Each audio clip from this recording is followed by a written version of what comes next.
Capítulo 70. La antropología paulina de la resurrección. 27 de enero de 1982 a 31 de enero de 1982. Durante los capítulos precedentes, hemos reflexionado sobre las palabras de Cristo acerca del otro mundo, que emergerá juntamente con la resurrección de los cuerpos. Estas palabras tuvieron una resonancia singularmente intensa en la enseñanza de San Pablo entre la respuesta dada a los saduceos que fue transmitida por los evangelios sinópticos y que se encuentra en Mateo 22 al 30, Marcos 12, 25 y Lucas 20, 35 y 36. Y el apostolado de Pablo también tuvo lugar ante todo el hecho de la resurrección de Cristo mismo y una serie de encuentros con el resucitado, entre los cuales hay que contar como último eslabón el evento ocurrido en las cercanías de Damasco. Saulo o Pablo de Tarso, que una vez que convertido vino a ser el apóstol de los gentiles. Tuvo también la propia experiencia pospascual análoga a la de los otros apóstoles en la base de su fe en la resurrección, que él expresa sobre todo en la primera carta de los Corintios capítulo 15. Está ciertamente así ese encuentro con el resucitado que se convirtió en el comienzo y fundamento de su apostolado. Es difícil resumir aquí y comentar adecuadamente la estupenda y amplia argumentación del capítulo 15 de la primera carta de los Corintios en todos sus pormenores. Resulta significativo que mientras Cristo, con las palabras referidas por los evangelios sinópticos, respondía a los saduceos que niegan la resurrección, y esto está en Lucas 20:27, Pablo por su parte le responde, o mejor, polemiza según su temperamento, con los que le contestan. Cristo en su respuesta, que es prepascual, no le hacía referencia a la propia resurrección, sino que se remitía a la realidad fundamental de la alianza veterotestamentaria, a la realidad del Dios vivo, que está en la base del convencimiento sobre la posibilidad de la resurrección. El Dios vivo no es un Dios de muertos, sino de vivos. Marcos 12:27. Pablo, en su argumentación post-pascual sobre la resurrección futura, se remite sobre todo a la realidad y la verdad de la resurrección de Cristo, y más aún, defiende esa verdad incluso como un fundamento de la fe en su integridad. Si Cristo no resucitó, entonces vana es nuestra predicación y vana es nuestra fe. Pero no, Cristo ha resucitado de entre los muertos. Primera de Corintios 15, del 14 al 20. Aquí nos encontramos en la misma línea de la revelación. La resurrección de Cristo es la última y más plena palabra de la autorrevelación del Dios vivo como un Dios que no es un Dios de muertos, sino de vivos. Marcos 12:27. Es la última y más plena confirmación de la verdad sobre Dios que desde el principio se manifiesta a través de esa revelación. Además, la resurrección es la respuesta del Dios de la vida a lo inevitablemente histórico de la muerte, a lo que el hombre está sometido desde el momento de la ruptura de la primera alianza y que juntamente con el pecado entró en su historia. Esta respuesta acerca de la victoria lograda sobre la muerte está ilustrada por la primera carta a los Corintios en el capítulo 15 con una perspicacia singular, presentando la resurrección de Cristo como el comienzo de ese cumplimiento escatológico en el que por Él y en Él todo retornará al Padre y todo le será sometido, y esto es, entregado de nuevo definitivamente, para que Dios sea todo en todos. Primera de Corintios 15 al 28.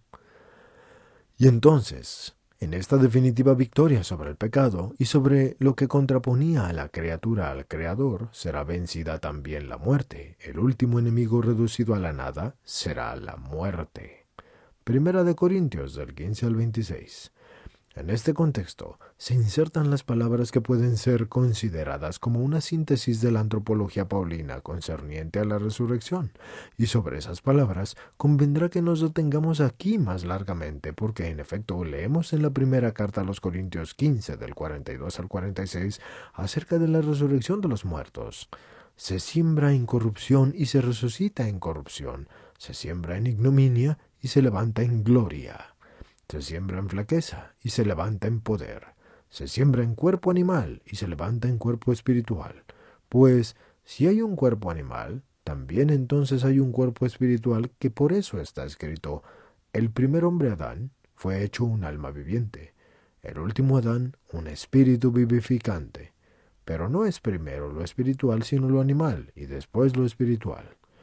Entre esta antropología paulina de la resurrección y la que emerge del texto de los evangelios sinópticos que están en Mateo 22 al 30 y Marcos 12, 25 y Lucas 20, 35 al 36, hay una coherencia esencial, solo que el texto de la primera carta a los Corintios está más desarrollado porque Pablo profundiza en lo que había anunciado Cristo, penetrando a la vez en los varios aspectos de esa verdad que las palabras escritas por los sinópticos expresaban de un modo conciso y substancial. Además es significativo en el texto paulino que la perspectiva escatológica del hombre, que es basada sobre la fe en la resurrección de los muertos, está unida con la referencia de al principio, como también con la profunda conciencia de la situación histórica del hombre, el hombre al que Pablo se dirige en la primera carta a los Corintios y que se opone, como los saduceos, a la posibilidad de la resurrección, y tiene también su experiencia histórica del cuerpo, y de esta experiencia resulta con toda claridad que el cuerpo es corruptible y débil y animal e innoble. Y a este hombre destinatario de su escrito, tanto en la comunidad de Corinto como también lo diría en todos los tiempos, Pablo lo confronta con Cristo resucitado, el último Adán. Al hacerlo así, le invita en cierto sentido a seguir las huellas de la propia experiencia pospascual y a la vez le recuerda el primer Adán, o sea que le induce a dirigirse al principio, a esa primera verdad acerca del hombre y el mundo que está en la base de la revelación del misterio del Dios vivo. Así pues, Pablo reproduce en su síntesis todo lo que Cristo había anunciado. Y esto fue cuando se remitió en tres momentos diversos al principio, en la conversación con los fariseos en Mateo 19, 3:8 y Marcos 10, 2:9, al corazón humano como lugar de lucha con las concupiscencias en el interior del hombre durante el sermón de la montaña, Mateo 5:27, y a la resurrección como realidad del otro mundo en la conversación con los saduceos, Mateo 22:30 y Marcos 12:25 y Lucas 20, 35 y 36.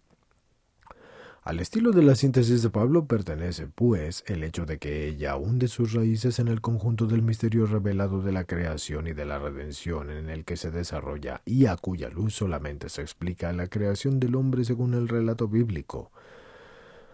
Y es una vivificación de la materia mediante el Espíritu, gracias al cual el primer Adán fue hecho un alma viviente. Primera de Corintios 15 a 45. El texto paulino repite aquí las palabras del libro del Génesis 2:7, y es decir, del segundo relato de la creación del hombre que es llamado el relato yahivista.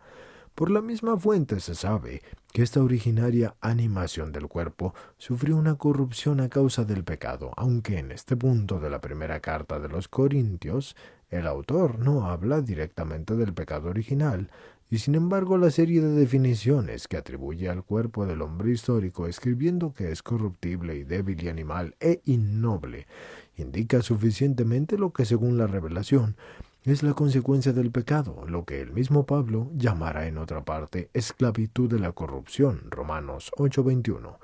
A esta esclavitud de la corrupción está sometida indirectamente toda la creación a causa del pecado del hombre, el cual fue puesto por el Creador en medio del mundo visible para que lo dominara.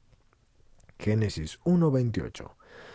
De este modo, el pecado del hombre tiene una dimensión que no es solamente interior, sino también cósmica.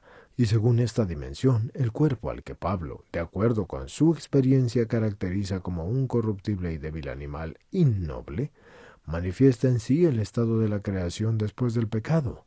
Esta creación en efecto gime y siente dolores de parto y está en Romanos 8:22. Sin embargo, como los dolores de parto van unidos al deseo del nacimiento, a la esperanza de un nuevo hombre, y así también toda la creación espera con una impaciencia la manifestación de los hijos de Dios, y con la esperanza de que también ella va a ser liberada de la servidumbre de la corrupción para participar en la libertad de la gloria de los hijos de Dios, y esto está en Romanos 8, del 19 al 21. A través de este contexto cósmico de la afirmación contenida en la carta a los romanos, en cierto sentido a través del cuerpo de todas las criaturas, tratamos de comprender hasta el fondo la interpretación paulina de la resurrección. Si esta imagen del cuerpo del hombre histórico, tan profundamente realista y adecuada a la experiencia universal de los hombres, esconde en sí, según Pablo, no sólo la servidumbre de la corrupción, sino también la esperanza semejante a la que acompaña a los dolores del parto, esto sucede porque el apóstol capta en esta imagen también la presencia del misterio de la redención. La conciencia de ese misterio brota precisamente de todas las experiencias del hombre que no se pueden definir como una servidumbre de la corrupción. Y brota porque la redención actúa en el alma del hombre mediante los dones del Espíritu Santo. También nosotros, que tenemos las primicias del Espíritu Santo, gemimos dentro de nosotros mismos, suspirando por la adopción y por la redención de nuestro cuerpo. Y esto está en Romanos 8:23. La redención es el camino para la resurrección. La resurrección constituye el cumplimiento definitivo de la redención del cuerpo. Reanudaremos el análisis del texto paulino de la primera carta de los Corintios en nuestras reflexiones ulteriores.